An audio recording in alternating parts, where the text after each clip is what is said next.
Hello, Sagittarius. Welcome to your bonus reading here on Dove and Serpent Tarot.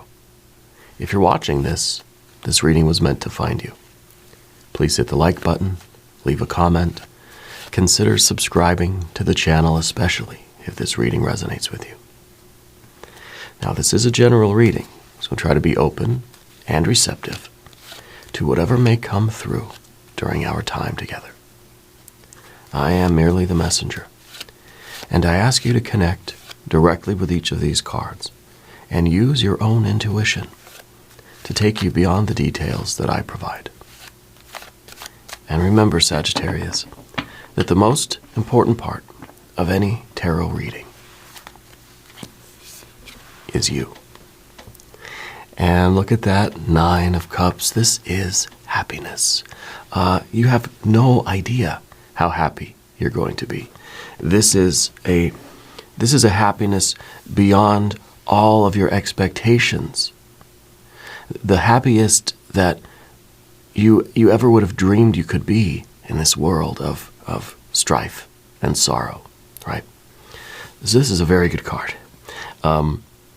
This shows satisfaction and abundance and fulfillment on the physical and financial plane, the mental emotional plane, and the spiritual creative plane.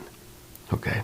So let's see if maybe there's a particular focus for you in one of these areas, or if this is kind of a ubiquitous energy that's going to be covering your entire life right now. This is the dream that keeps on dreaming, right? This is the life that keeps on living. It's a 9. It's an active number. Yeah, it's an odd number. It's a verb. It's not a noun. It's not a thing or a state, right? It's a way of life. Yeah. Let's put this card into a little bit of context. Okay, let's see what else is going on or where this may be manifesting for you. Oh, okay. I'm sensing there's a younger air sign person in your life. Family member, perhaps? It seems like there's kind of a message here for you to open up the communication with this air sign person. Okay, we're going to need some more information, though. First, let's do an angel number card. This is a great way to begin the reading. And 1011, take action. Okay, makes sense. Hope, new beginning, a fresh start. This is a lifestyle, right? A purpose and a spiritual awakening. This is a call to action to move forward. The sooner you get going, the sooner you will accomplish what you set out to do. Those with patience will eventually reap the rewards of their perseverance. Okay. I feel there is a younger female energy in your life that needs to talk to you. Okay. The princess of any suit, but the Princess of Swords specifically, is being called on to take action here in the present moment. Okay? And this may really be a card that's asking you, in which ways do you need to open up your mind? In which ways right now do you need to pursue new forms of knowledge, new forms of wisdom, right? Where should you put this curiosity that you have? Where should you look for your happiness? Right? For those things that are going to be part of your happy lifestyle. Yeah. I think we need to open ourselves up to some different ideas. We need to be aware of what we're allowing into our lives, right? And what we may need to allow into our lives, but we're not right now. Because see, the Princess of Pentacles is a very curious card.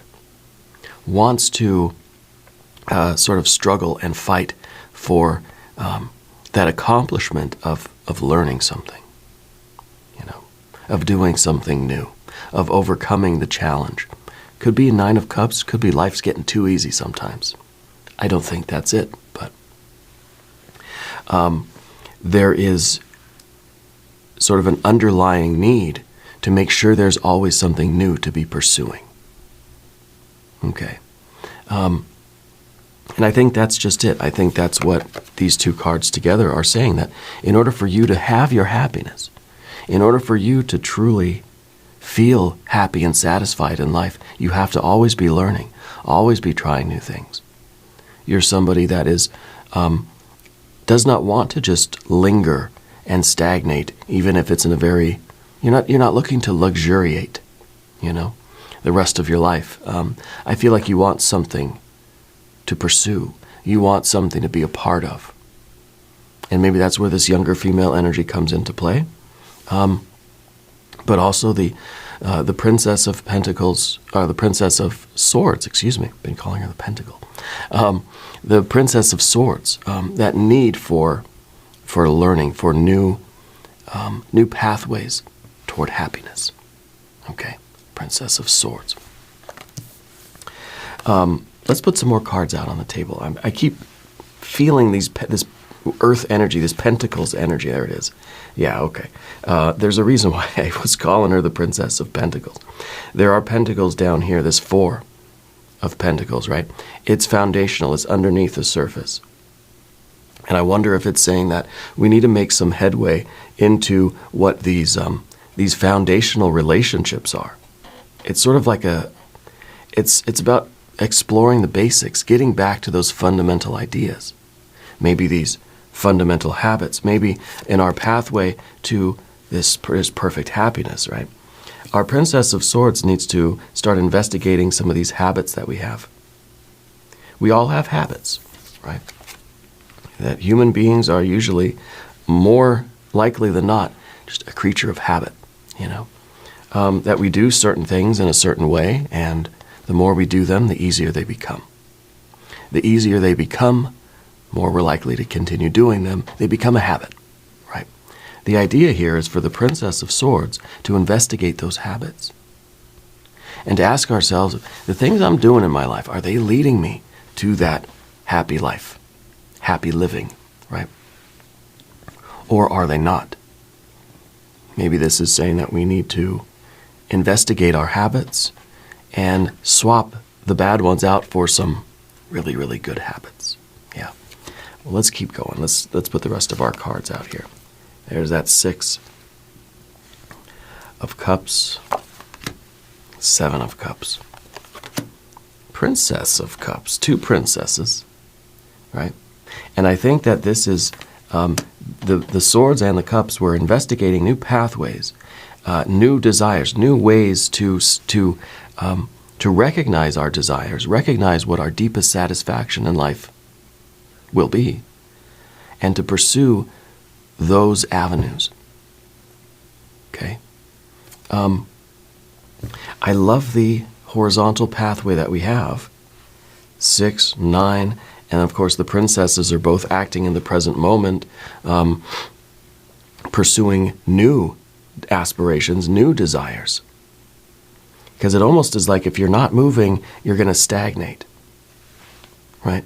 If you linger too long in any particular state of grace, right, like the 6 of Cups here, if we linger too long here, we're going to start to stagnate. We're going to start to feel that, it's too much.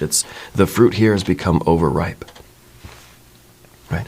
So your mission right now in life, I think, is to, in the spirit of our true, ongoing, continuous pursuit of happiness, this is literally the card that's saying, follow your bliss, right? That's what these 2 cards are also saying to you. Follow your bliss. Figure out new pathways, Princess of Swords. Carve out new trails that lead to new satisfaction. Follow your bliss in any way that pursuit might be taking you. See, sometimes we get this idea that if I'm doing the one thing that I love, I'm following my bliss. Well, what happens when that one thing you're doing, let's say you're painting, following my bliss, I'm painting pictures. What happens when it starts to feel like a 7 of Cups? What happens when we start to get this realization that what we once loved, has now become a habit, and it has become sort of not satisfying anymore. We have to search for new pathways to new experiences. Okay. And now, Sagittarius, if there is anything you would like me to pray over or meditate upon or send positive energy toward, please let me know. Okay. Let's continue with the path of the serpent here, and then we'll get into these cards in more detail. Over here we have Chariot. We have a now interesting a Queen of Swords. And the Hierophant. The Five of Swords. Some good air energy here today. I know it doesn't seem that great with a Five of Swords, right? But the Five of Swords is that that breath of fresh air that's going to blow away some of this stagnation. It's new ideas. It's us thinking about new things.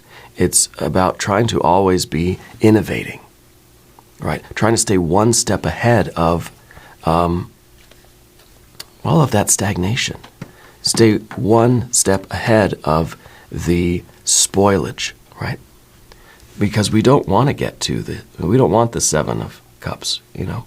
Seven of Cups is something that doesn't feel satisfying anymore. Feels more like a chore or a burden than it does a satisfaction or an activity that is bringing you happiness and joy, right? So what we have to do is continue to move forward. It's almost like we're a shark, you know. We have to continue moving forward this way because it's kind of like the Seven of Cups is always above your head as a threat, okay? And so the air energy is always trying to figure out, okay, what's my next move? Where am I going from here? I have this beautiful activity that I'm doing. Let's say I'm really enjoying, painting, whatever. I'm a terrible painter. I'm really enjoying this painting, right? But then what? Where is this going to go? What am I going to do with that painting? It's like we're already thinking of the next few ideas. Well, I'm painting just on canvas now, but maybe I want to move into some kind of murals or something, or I want to do something else that's sort of akin to what I'm doing now, right? Because we're always listening. We're always listening to our heart, okay? And this might not be referring to your artistic endeavors. We could be talking about relationships. We could be talking about your career. We could be talking about your spiritual path, okay? The only way the Nine of Cups can stay a Nine of Cups is if we're always sort of innovating and growing and learning about ourselves, about what our feelings are telling us, and into what new experiences those feelings are taking us. Because really it's a continuation of the Six. We've got this Six of Cups back here. This was that peak experience. As soon as we hit that peak experience, it starts to decline. It starts to decay. All right? So we want to kind of always have something new in the works, right? And it doesn't mean that you have to already be thinking of your next romantic relationship while you're still in this one here. That's not it, but we have to think of ways that we're going to keep it fresh, that we're going to always have, let's say, things that we do together, new goals that we do together. I don't know that this is romance for you, but it could be, right? This energy can apply to your career, your school, your retirement, your friendships, your romantic relationships, your artistic work, your creative spiritual work, whatever it is. Okay. Let's select our mystery card. This is a bonus card. This is a random card. We're going to set it down right over here with Mr. Ed, our tiny horse, right there. We're not looking at that card till the end. All right. But it will tie everything together and give us our confirmation. If you have a prediction, put it in the comments down below. Let's take a look around the room here because we've only got these two major arcana energies. And that's the Chariot and the Hierophant. Now, the Hierophant is the energy that you don't want. And perhaps that is in terms of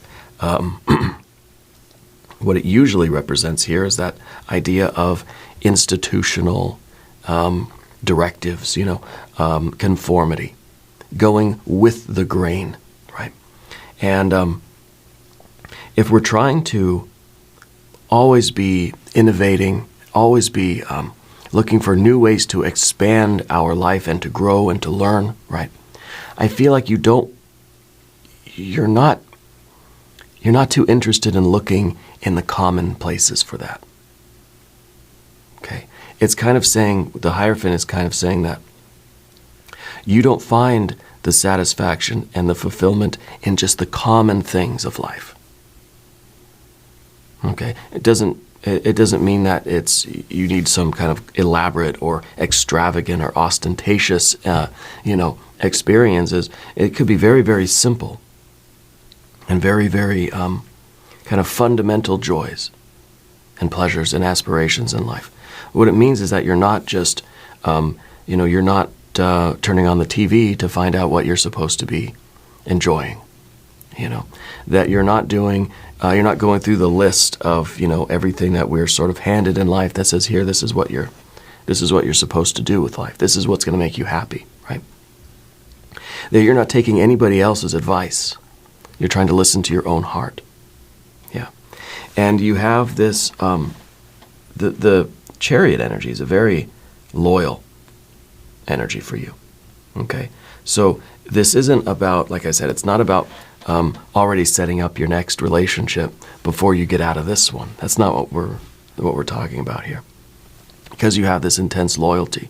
But what you're loyal to is you, yourself, true self, higher self, God, Goddess, deity, your life. And the fulfillment of your life, the success of your life. I feel like you view success as happiness, as ongoing happiness. But this kind of happiness requires maintenance. Okay? The Six of Cups are those peak experiences that if we don't work to maintain them through our curiosity, our exploration, and through the acknowledgement of, new desires and new feelings that arise in us, then this 6 is going to become overripe. It's going to become a 7. Okay?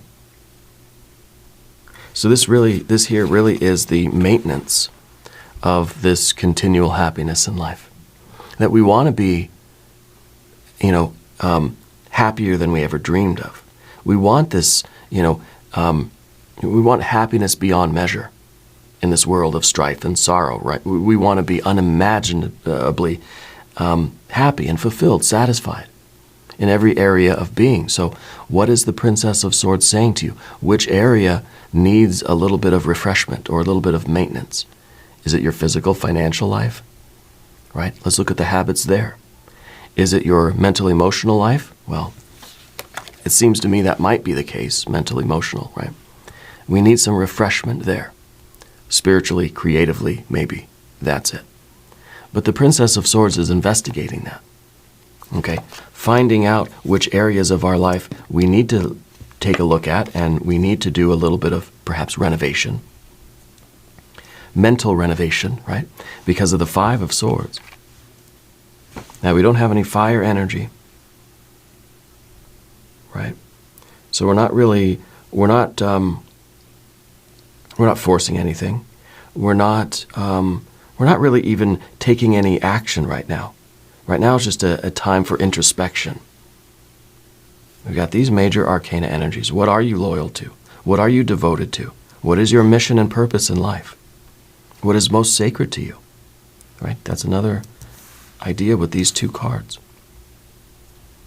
And perhaps the Hierophant is here too to say that, look, we need something that we hold so sacred that it becomes sort of an umbrella energy in our lives.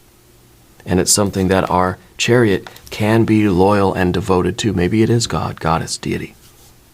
Right? Maybe it is beauty, right? Maybe it is truth. Like, what is the principle? What is the foundational principle of your life that sort of dictates everything else that you do?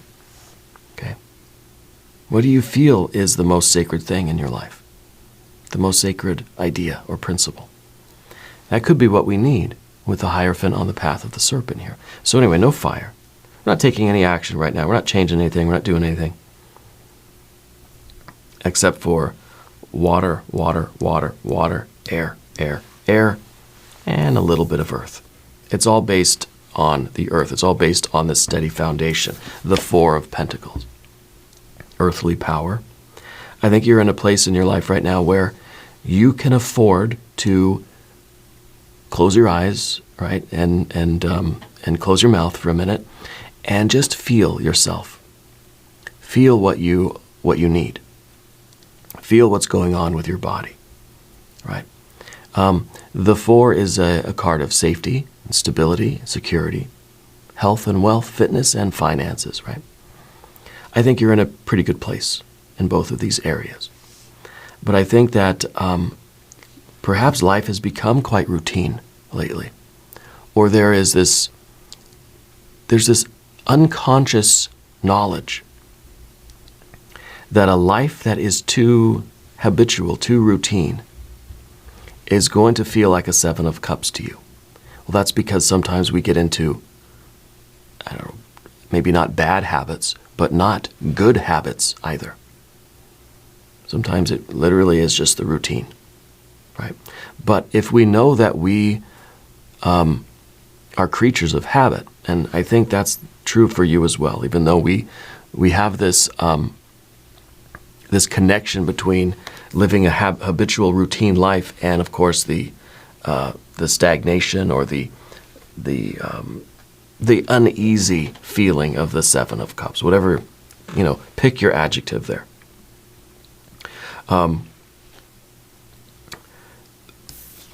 We are all creatures of habit. We all get into patterns of behavior. And if we can bring some conscious attention to these, some of these, right, then we can start to develop very positive habits, habits that are going to keep our lives enjoyable and happy and fresh and fulfilling and satisfying and abundant.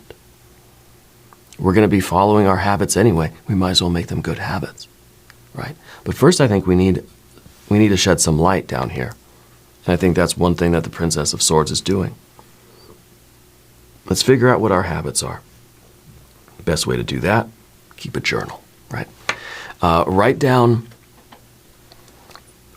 those things that you do every day. Write down what you kind of consider to be your most basic habits.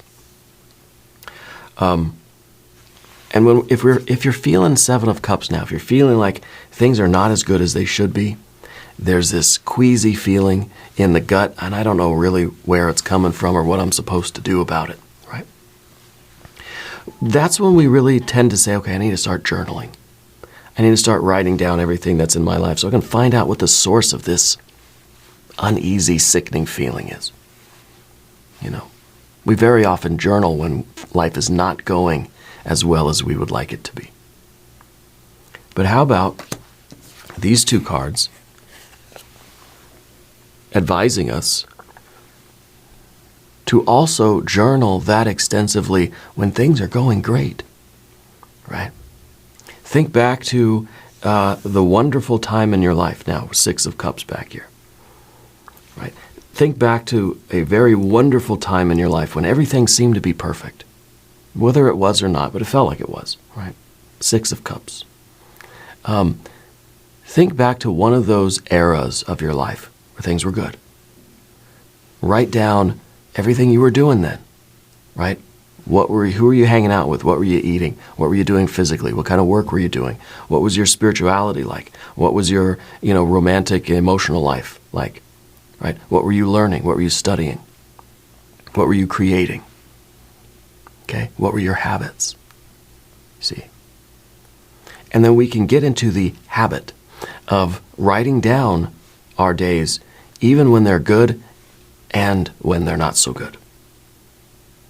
Okay, so that we can understand what our own personal formula is. It says, well, I seem to be very happy and very fulfilled and very successful when I get enough sleep at night, when I am focused on my physical fitness, when I am making sure I meditate every morning. when I have a captivating book or a subject that I'm studying and that I can immerse myself in. When I get enough alone time, when I get enough time with my family, like all these different things.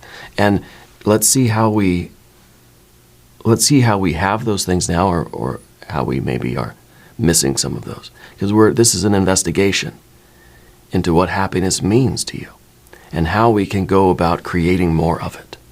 Right? So the Six of Cups in the background here, I think there was a time that you can think of where life was pretty good. Okay? And we want to go back there. And of course, the Six of Cups is that sense of everything just kind of being perfect. And it's maybe just how we're remembering things. Oh, I remember things were perfect back then, but if we really start to journal and write it down, maybe we're going to start to say, yeah, it seems like now, in retrospect, it seems like that was perfect, but when I was in there, I didn't feel all that great. I didn't feel all that successful. I didn't feel like I knew what I was doing or where I was going. Like I could think back personally myself to a time 20 years ago when I thought, oh, life was perfect. I lived alone in a little studio apartment. I was just meditating all day, every day, reading books. Maybe now I romanticize that period of time, but in the middle of it, I don't think I felt all that fulfilled, right? But we can still see some of those what were those good habits? Well, I had alone time, right? I had my meditative practice, my spiritual practice. And I had an intense appetite for knowledge, for learning, right? I was sort of wide-eyed and bushy-tailed, and I wanted to just figure everything out. So the Six of Cups becomes that idealized memory of those good old days. Yeah. And whether they were good old days or not. Let's write down some of these things that we remember. Okay? But let's start doing that again today. How you feel right now. What areas in your life you're feeling right now are a little bit Seven of Cups, or maybe you're feeling more the Nine of Cups right now. Right? But let's do that investigation. The Princess of Swords wants to investigate that so we can find out what habits we need. Excuse my voice here. And what habits are perhaps hindering us from following our bliss. Now, in the future position, you have the Princess of Cups.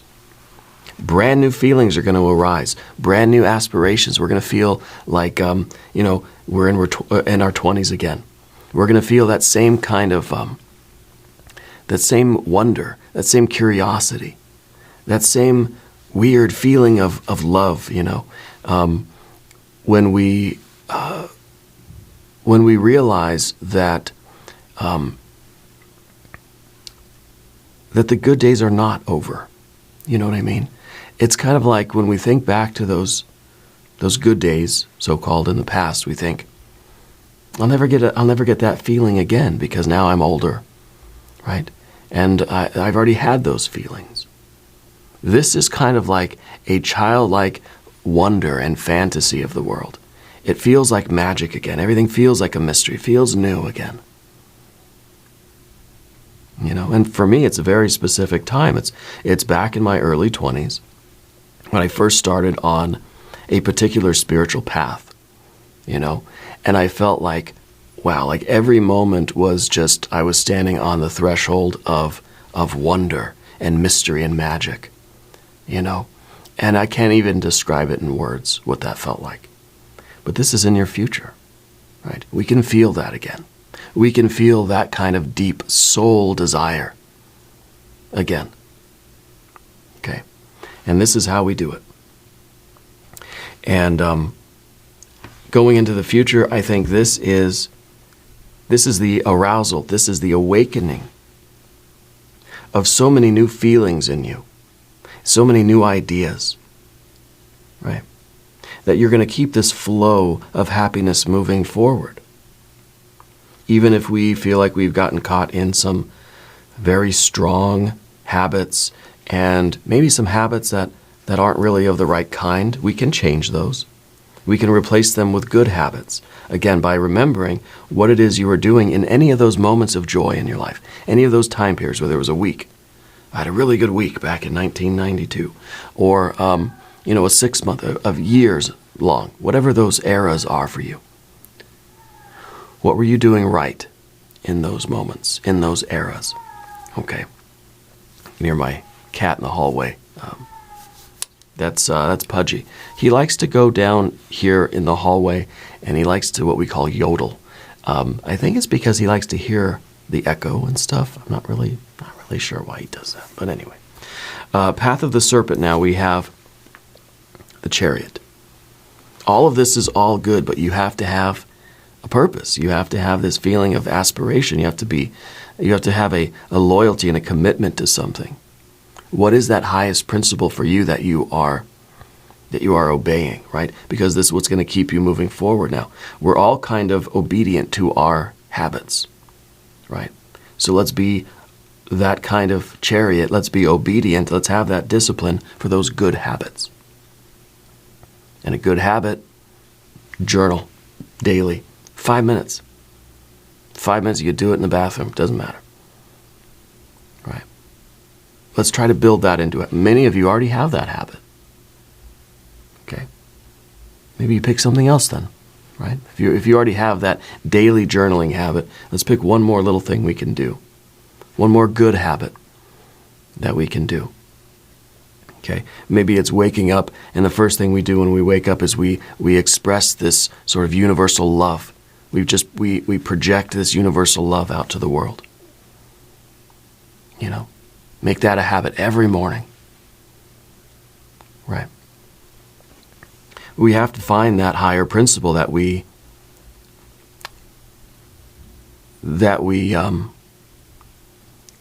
can obey,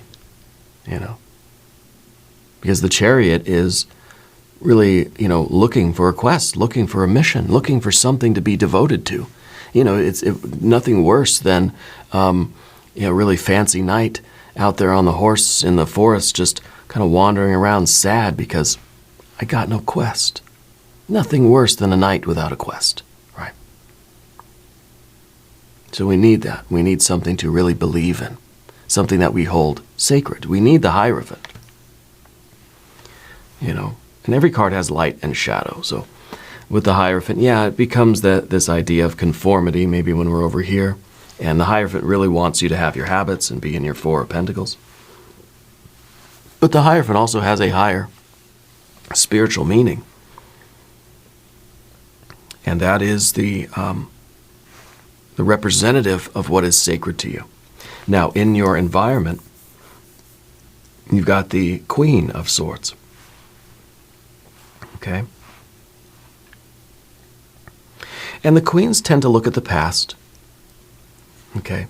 But the Queen tends to also rise above the present in order to really get a view of the past. Doesn't just kind of flow into the past, but really likes to get a bird's eye view and look down at the past to see it in context of the present and the future. Okay? So we're sort of rising above your life a little bit and taking a look around. Okay? And I think specifically, this is about your relationships. Okay? And I do think there is that younger female energy in your life. I think that person needs something from you. Or they've been wanting to reconnect, or they've been reaching out, or they want to reach out, or you're supposed to reach out to them, but there's a connection there that needs to be made. And I don't know if there's some kind of animosity or ill will or bad vibes. Spirit's saying that you need to reconcile that situation. Okay? We do have the Princess and the Queen here. It could be a mother-daughter situation. It could be a, older sibling, younger sibling. It doesn't have to be gender specific. But I do feel that there is a younger energy in your life. Family member feels like, maybe it's a friend, but feel family stuff here that you need to connect with. Okay? I think that's going to go a long way to to sort of to start you on this path. Okay. The Queen of Swords is it's necessarily looking at that Six of Cups, right? Looking at that Six of Cups, because we don't want to see that Six of Cups as the best days of our life, and they're in the past, and they're gone, right? So then, what's the point, really, of figuring out what was so good about that, so that I can do those habits now? But we have to look at that and really be objective and say, there were a lot of good things I was doing there. Those maybe was the time where I felt, now it seems like that was a really happy time. But to try to be objective about it, because we don't want to get lost in sentimentality. We're looking for information back there. We're not just trying to say, oh, I just wish I could live in the past, or those were the better days, or, we don't want to be too nostalgic or sentimental. So we need the objectivity. Yeah, we need the objectivity. And in terms of all of your relationships right now, the way that you are dealing with other people in your life, try to rise above just the sort of the undercurrent of emotional energy, right? Rise above that and just be really honest about how you feel and what you want in those relationships. Don't let those undercurrents of emotion cloud your judgment or interfere with your communication with them. Okay? I think it's a time for, not really for letting our emotions dictate our words. Don't speak from emotion, but do speak sincerely from the heart. See, there's a difference there. Okay? So there's something to do with your communication with other people in your life, the way you're communicating with everybody. Okay? Could be that we are just too moved by the fluctuating emotions that we feel, and every 5 minutes we're feeling something else. Pleasant emotion here, unpleasant emotion there, and of course I'm just reacting to it, and that's how I'm sort of treating everybody. We've got to try to rise above that a little bit. Okay, but it's difficult, especially when some days are feeling a little bit more Seven of Cups. Well, that Seven of Cups is going to influence how we talk to people. When we're feeling a Nine of Cups, that's going to influence how we talk to people, right? And so it's sort of, it's really back and forth, right? Really roller coaster kind of interactions and relationships. When I say relationships, I mean how you relate to everybody. It doesn't mean like a romantic thing, right? It's everybody. We talked about the Hierophant being that which we hold sacred. It's also the idea that sometimes we need help. Sometimes we realize that we might need some advice from others. Okay. So this card's here in this really odd position of being the card you don't want, being the card you need. Maybe it's very simple. You don't want anybody telling you what to do, but then we realize, well, sometimes I need someone to bounce ideas off of. But of course, if we're in a mood, we're not going to really be very receptive to what other people are telling us. So it's like you ask for advice, someone gives you the advice you don't want to hear, and then that's it, So we got to be careful there. And if we're trying to bounce ideas off of other people, or we're trying to sort of trying to build relationships or build rapport, we're trying to explore what we want and how we feel, we've got to sometimes be willing to see things that are a little unpleasant, to hear things that maybe we don't really want to hear. Okay, that's all part of our Five of Swords. So the Five of Swords is not good or bad. The Five of Swords is just movement. It's a breeze, right? It's air going around and around, and it's just flowing between people and things and ideas. We're not always taking it personally. How do you not take something personally, right? It's affecting my person. I always thought that was funny. Don't take it personally. It's like, how else am I supposed to take it? Everything is personal, because this is life. This is our existence. It is very personal. But I think the idea here is to try to remain a little bit objective and try to put yourself outside the situation a little bit as an observer, right? And then we can ask ourselves, okay, if this was happening to my friend, who I love, right? What would I tell them to do? Right? What advice would I give my friend if this was happening to them? If they wanted to improve their life, they weren't sure how. They were sometimes tossed around in the waves of emotion. What advice would I give them? Well, probably say, let's start building some good habits, which means we need to recognize our bad habits. Bad habits for me, I tend to choose sitting down rather than, going to the gym, right? So habits can be something that we are not doing, right? I have a bad habit of not going to the gym, but instead just kind of staying home and sitting down on my butt, So 5 of Swords, let's be open to new ideas. Let's get some air moving around here. Okay?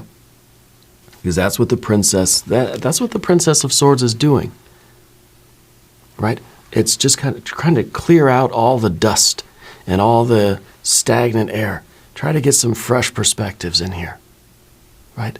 And really, maybe trying to fan the flames. Trying to find out, where is that burning ember? When you have a bunch of coals, right, and ash in your fireplace or your barbecue or your fire pit or whatever, and it's just gray ash, right? If you blow on it, yeah, the ash is going to get all over the place, right? But then you'll start to see where there's still some lit coals down there you didn't know were there. And they'll glow a little bit red. That's what we're looking for. We're looking to find those coals that are still there under all the ash. Because those are the ones that we need to stoke. Those are the ones that we need to build up into a raging fire. Let's look at our mystery card. This video is getting way too long. I want fire. I want to find the fire. We'll fan the flame. That fire of enthusiasm, that fire of an idea, that fire of will, right? That motivation will be there again. We've just got to find it. We've got to find where those little coals are. And the best way to do that is to fan the flame, to blow on it. Yeah, the ashes are going to get everywhere, get in your hair, get in your beard, all that stuff. But you'll see those glowing embers. And those are those things for you that are going to be the really good habits. Yes, that's what I need to focus on. That's what I want to build into a habit. Because that I know from my past exploration, my retrospective, I know that is going to motivate me. That is going to give me some good vibes, some good feeling, and something to build into a habit, into a routine. I'm thinking fire energy for this mystery card. It would be great if it was the Sagittarius power card, because then it would be fire, but it would also be major arcana. Let's see what we have. Well, it's an Ace of Pentacles. Okay, I'll take that. I'll take that because you know what that does? It adds 1 to our 4 of Pentacles. So then we get 5. Now this is us blowing or fanning, right? And this is all the dust that's getting churned up. So in this process, yeah, you're going to start to feel a lot of feelings. You're going to get annoyed, right? You're going to get kind of just disheartened, right? But we keep doing it, and eventually we uncover some fire. Eventually we uncover what really is meaningful, what's really important to us. We see those embers, those coals underneath. And we could take those, and we can continue to feed those until it becomes a flame, right? Until it becomes that Ace of Wands. Now, we're going to do an extended reading. Maybe we'll get some fire energy over there. All right.